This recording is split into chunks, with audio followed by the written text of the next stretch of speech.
कैसी लगी राज की फैमिली? हाँ, अच्छे सुलझे हुए लोग हैं। समझो हमारी बेटी का नसीब खुल जाएगा अगर उसकी शादी वहां हो गई। मुझे तो ऐसा लग रहा था जैसे उन्होंने रामीन को पसंद कर भी लिया है। हाँ, मुझे भी ऐसे ही लग रहा है। अगर उन्होंने फौरन शादी का कहा तो फिर क्या होगा? आप ठीक कह रहे हैं, वैसे जल्दी कहेंगे वो शादी का। कुछ बड़ा सोचना पड़ेगा, बेटी की शादी करना इतना आसान नहीं होता। जी।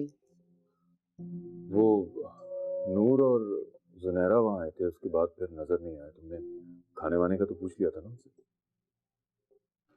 पूछना कैसा, एक ही घर में रहते हैं, उन्हें तो खुद पूछना चाहिए था, ये सब कुछ देखना चाहिए था। वो तो मेहमानों से मिलकर ऐसी गायब हुई कि कुछ कहने का मौका ही नहीं मिल सका। तो तुम्हें पूछ लेना चाहिए था। वो हमारे घर में बतौर मेहमान के रह रहे हैं। बंदा मेहमान सिर्फ 3 दिन होता है, फिर घर का फर्द बन जाता है। अच्छा, मैं देख लेता हूँ। आप रहने, मैं खुद पूछ लूंगी। ठीक है, जैसे तुम्हारी मर्जी।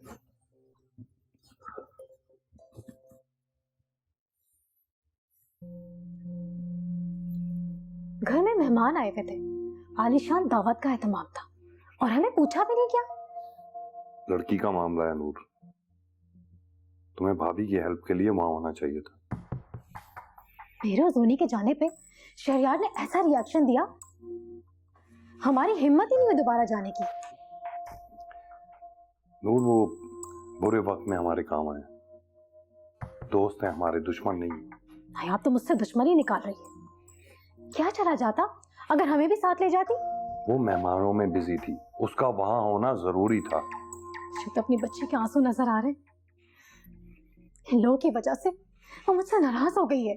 इसमें भी तुम्हारा ही कसूर है, तुम्हें उस वक्त वहां जाना ही नहीं चाहिए था।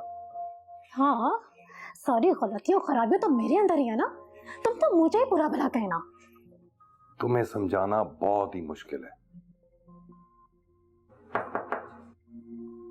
देखो कौन है।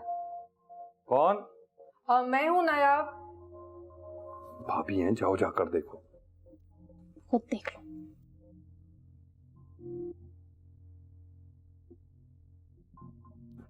जी भाभी। खाना खा लिया आप लोगों ने?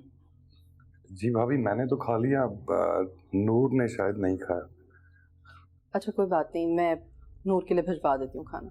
इनसे कहते मुझे भूख नहीं है, तबीयत भी ठीक नहीं है मेरी, आराम करने दे मुझे। सॉरी भाभी। कोई बात नहीं, मैंने सुन लिया। फिर भी अगर आपको किसी चीज की जरूरत हो तो जमील से कह दीजिएगा। जी बेहतर, शुक्रिया भाभी।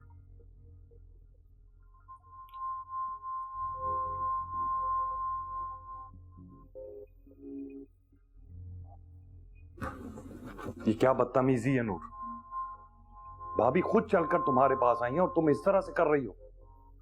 तो तुम्हें क्यों इतनी तकलीफ हो रही है? सो जाओ और मुझे भी सोने दो।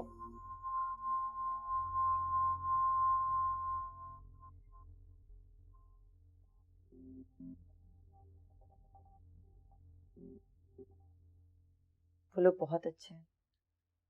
मुझे तो डर लग रहा है कि वाकई डैड मेरी शादी का फैसला ना कर दे। ऐसा कुछ नहीं होगा। तो मुझे यहाँ झूठी तसल्लियां ही देते रहना, और वहां मेरी शादी भी हो जाएगी। मैं तुम्हारी शादी किसी और से होने नहीं दूंगा। मैं तुम्हें कैसे इस बात का यकीन दिलाऊं? तो तुम कब आ रहे हो रिश्ता लेकर? बहुत जल्द। यकीन करो कि वो दिन दूर नहीं है। देखती हूँ। रामीन,